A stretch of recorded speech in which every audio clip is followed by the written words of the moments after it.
This is one of those birdhouses that I made. It's part of our wildlife efforts around here. I got these scattered all around the property. Yeah, you can see one in the distance down there. And into these oak trees around in here too. I got several more of them. And these things work really good. They're made out of PVC, so they don't rot and fall apart. And they're easy to clean out. I just snap off these tie wraps on the bottom and drop the bottom out. And then I can take it and clear it out after the season's over.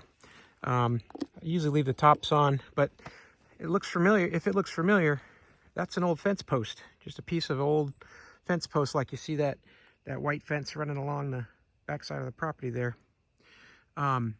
This is simply took some scraps and just hit it with a Sawzall and drilled these holes with a 1-inch hole saw here. Drilled a hole in the back so I can just lay a screw through here and then attach them to the tree.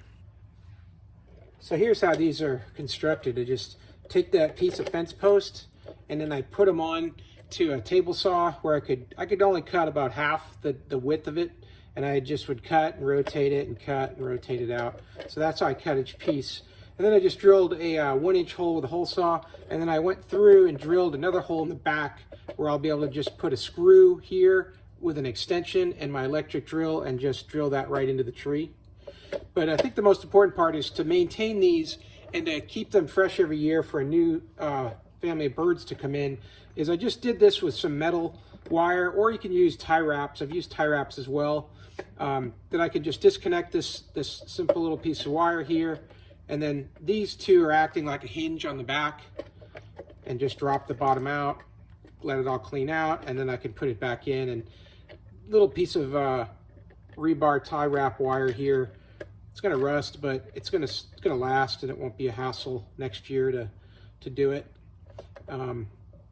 So that's it. And then you just take your plastic fence post cap, put them on top. You can buy those pretty cheap on Amazon for a 5. I think I paid about 20 bucks. But now you've got a bird house that really is weatherproof and lasts, keeps your wildlife exemption in place if that's something that you're doing. And serves as a real easy way to have more wildlife onto your property.